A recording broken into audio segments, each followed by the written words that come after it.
শুভ সন্ধ্যা আমার সকল প্রিয় ছাত্রছাত্রীদের। এখন আমরা শুরু করব ইউনিট 2। এখন আমরা কি পড়ব বলো তো? ইউনিট 2 ফাদার্স হেল্পের আমরা ইউনিট 1 প্লাস যে ওর সাথে কোয়েশ্চেন অ্যান্সার্স সমস্ত আমরা কমপ্লিট করে ফেলেছি। এরপর এখন আমাদের ইউনিট 2 শুরু করব। রেড দ্য ফলোইং বলছে, নিচের গল্পটি পড়ো। Sami hoped that with this his father would be made to see why he must avoid school for the day. এখানে কি বলছে বলো তো? স্বামী আশা করেছিল যে এটার মাধ্যমে বা এটার দ্বারা তার বাবা হয়তো বুঝতে পারবে কেন সে এই দিনটার জন্য বা আজকের দিনটার জন্য বা পার্টিকুলারলি ওই দিনটার জন্য, মানে কি যে দিনটাতে ওর বাবা ওকে যেতে বলছিল বাধ্য হয়ে, ঠিক আছে, কিন্তু ওই মাথা যন্ত্রণা অজুহাত দিয়েছিল, ওই দিনটার জন্য সেই স্কুলকে মানে কেন সেই স্কুল যেতে চাইছে না বা যাবে না, এটা হয়তো তার বাবা বুঝতে পারবে। এটা ওই স্বামীনাথন কিন্তু কি করেছিল, আশা করেছিল। বাট কিন্তু father's behaviour took an unexpected turn, কিন্তু পিতার যে ব্যবহারটা মানে কি একটা বলো তো, একটা অপ্রত্যাশিত লক্ষণ দেখা গেল। তার মানে টুক অ্যান আনএক্সপেক্টেড টার্ন মানে কি বলো তো, মানে ওই স্বামীনাথন ভেবেছিল হয়তো ওই অজুহাতটা ওর বাবা মেনে নেবে, কিন্তু কি বলো তো, ওর বাবা কিন্তু তার বিপরীত করলো। তো এটা হচ্ছে একটা কি নিল ওর বাবা, একটা অপ্রত্যাশিত একটা ভঙ্গিমা দেখালো ওখানে, ঠিক আছে, মানে চেহারাটা নিল, অপ্রত্যাশিত একটা চেহারা নিল। He proposed to send a letter with Sami to the headmaster. এবার স্বামীনাথনের বাবা কি বললো বলো তো, একটা প্রপোজড মানে to send a letter with Sami to the headmaster, মানে হেডমাস্টারকে বা প্রধান শিক্ষককে দেওয়ার জন্য একটা চিঠি, স্বামীর মাধ্যমে একটা চিঠি দেওয়ার জন্য তার বাবা কিন্তু তাকে বলল। No amount of protest from Swami would make him change his mind. বলছে এই যে স্বামীনাথনের বা স্বামীর কোনো প্রকার যে প্রতিবাদ বা কোনো রকমের বা যত পরিমাণে হোক না কেন প্রতিবাদ, would make him change his mind, বলছে তার যে মনটাকে পরিবর্তন করতে পারবে না। তার মানে কি, এটা লাইনটার মাধ্যমে বোঝাচ্ছে স্বামীনাথন যতই বাহানা করুক না কেন, যতই কিছু বলুক না কেন, তার পিতার যে মাইন্ডটা মানে মনটাকে কিন্তু পাল্টাতে পারবে না। কারণ আমরা এর আগে জেনেছি যে তার বাবা কতটা স্ট্রিক্ট, ঠিক আছে। By the time Swami was ready to leave for school, তখন তারপরে কী করলো বলতো, তখন ওই কী করলো, স্বামীনাথন কিন্তু স্কুলের জন্য প্রস্তুত হয়েছিল, স্কুল যাওয়ার জন্য প্রস্তুত হয়েছিল।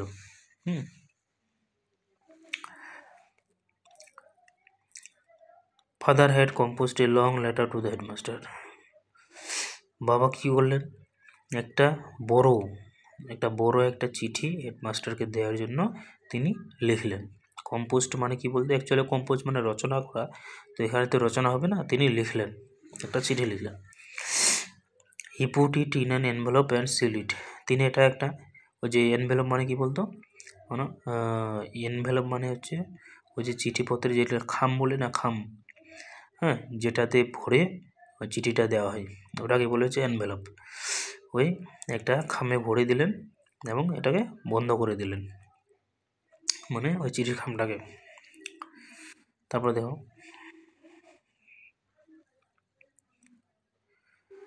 What have you written father, Swami asked apprehensively.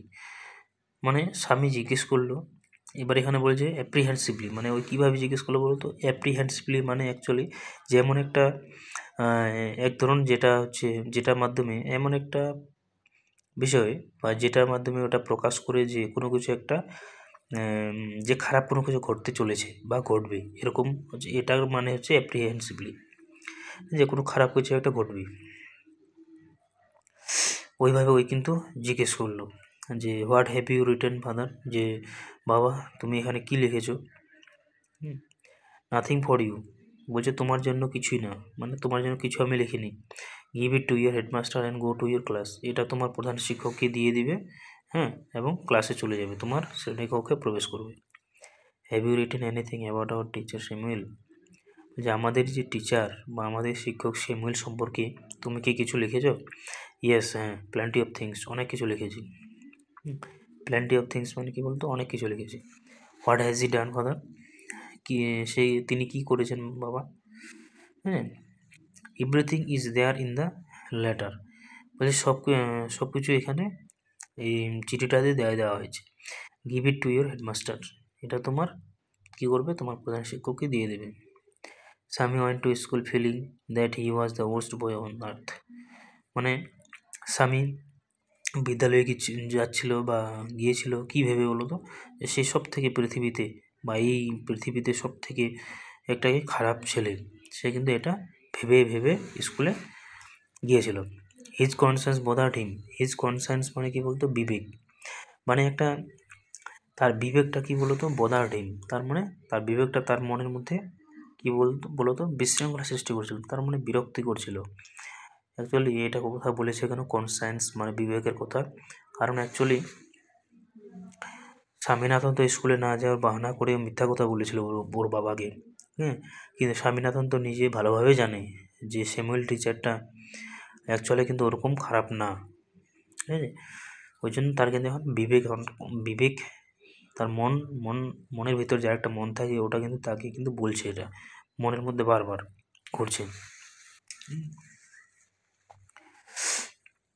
He was not at all sure if his description of Samuel had been accurate, মানে এই যে স্যামুয়েলের সম্পর্কে তার যে বিবরণটা, মানে স্যামুয়েল সম্পর্কে যা যা তার বাবাকে বলেছে, এর আগে আদৌ যথাযথ, অ্যাকুরেট মানে কি বলতো, যথাযথ বা সঠিক, এটা কি সঠিক ছিল, সেটা সম্পর্কে কি এটা কি সঠিক, সে আদৌ কিন্তু পুরোপুরিভাবে কি বলতো, আদৌ কিন্তু সে নিশ্চিত ছিল না।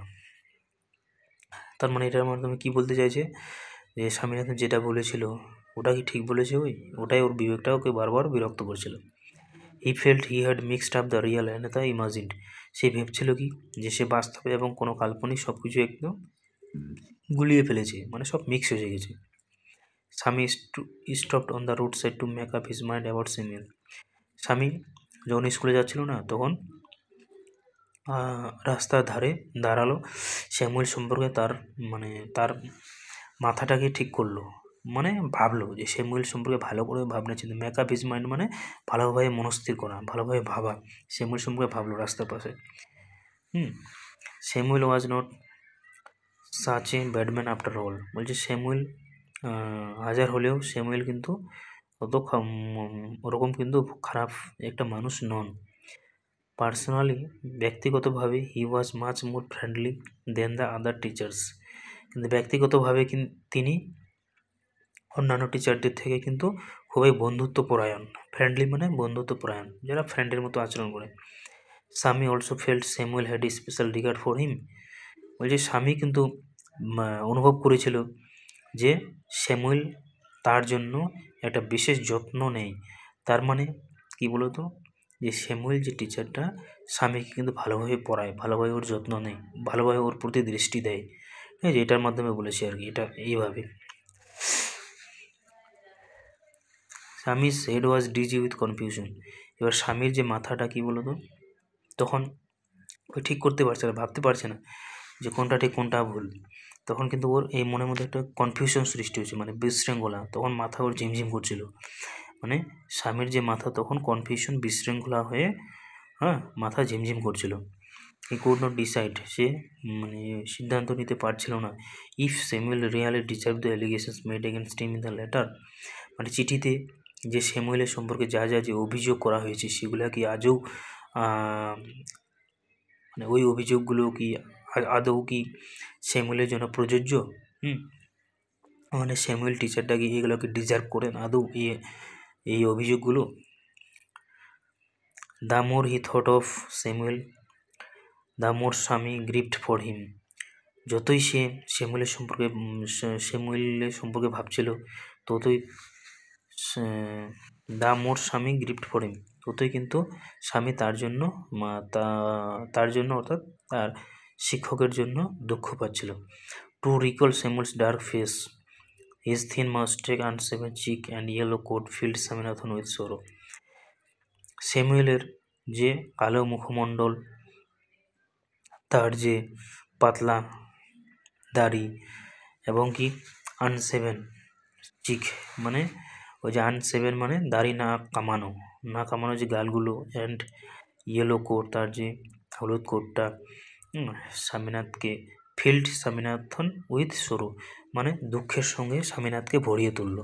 তার মানে এটার মাধ্যমে কি বোঝাতে চাইছে, যত ওই টিচারের সম্পর্কে ভাবছিল এবং ওর মুখমণ্ডল, ওর কেমন চেহারাটা, হ্যাঁ, ওই কি পড়ে এগুলো অনুভব করছিল বা ভাবছিল, তো ওদের কিন্তু ওই দুঃখ পাচ্ছিল। ঠিক আছে, তো তাহলে আমরা এটা থেকে কি বুঝতে পারলাম, যে একটা বলে না যে অতি চালাকের গলায় দড়ি, ঠিক আছে, অতি চালাকের গলায় দড়ি।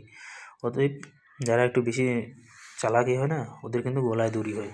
তার মানে আমি বলতে চাইছি যে যেমন এখানে স্বামীনাথন খুব চালাকি করছিল, যে মিথ্যা কথা বলে দেবো, অজুহাত দেখে দেবো, ওকে আর স্কুলে যেতে হবে না। কিন্তু তার বাবা কি করলো, ওটা ওই যে ভেবেছিল তার হিতের বিপরীত হয়ে গেল। ঠিক আছে, তো সবসময় মনে রাখবা যে অতি চালাকের গলায় দড়ি, বেশি চালাকি করবে না। এখানে কিছু দিয়েছে, word nest apprehensively in a manner which expresses sorrow, worry that something unpleasant may happen. বলছে in a manner which expresses worry, মানে এক ধরনের যেটা হচ্ছে কি প্রকাশ করে বিষণ্ণতা, প্রকাশ করে দুশ্চিন্তা প্রকাশ করে, যেটা সামথিং আনপ্লেজেন্ট মে হ্যাপেন, যে কোনো কিছু অশুভ বা খারাপ কিছু ঘটতে পারে। অ্যাপ্রিহেন্সিভলি মানে হলো কিন্তু এটা। আর ডিজি মানে কি ইমব্যালেন্সড, হ্যাঁ, যে ভারসাম্যহীন, and undecided state of mind, এবং যে মনকে স্থির করতে না পারা, বা মনস্থির করতে না পারা। ব্যাস, তোমাদের আজকে ইউনিট টু তার সাথে ওয়ার্ড নেস্ট বলে দিলাম। শোনো, তোমরা যখন ইংলিশ পড়বা, প্রত্যেকটা ইংলিশ ওয়ার্ডের মানে প্রত্যেকটা যে ইংলিশ ওয়ার্ড আছে ধরে ধরে ধরে ধরে খুঁটে খুঁটে কিন্তু ইংলিশ ওয়ার্ডগুলো যে বেঙ্গলি মিনিং, ওগুলো কিন্তু মনে রাখতে হবে। এটাই একমাত্র কিন্তু একটা বিশেষ ইংরেজি শেখার কৌশল। যদি তোমরা ইংরেজিতে ভালো হতে চাও বা ভালোভাবে শিখতে চাও, তাহলে তোমাদের কিন্তু ভোকাবুলারি যে পাওয়ার বা ওয়ার্ড পাওয়ার, ওয়ার্ড স্টকটা বাড়াতে হবে, প্রত্যেকটা ওয়ার্ডের মিনিং জানতে হবে। তো এরপরে আমরা কম্প্রিহেনশন এক্সারসাইজগুলো করব। হ্যাঁ, যে আজকে এর মধ্যে থাকলো। সবাই ভালো থেকো, বাই।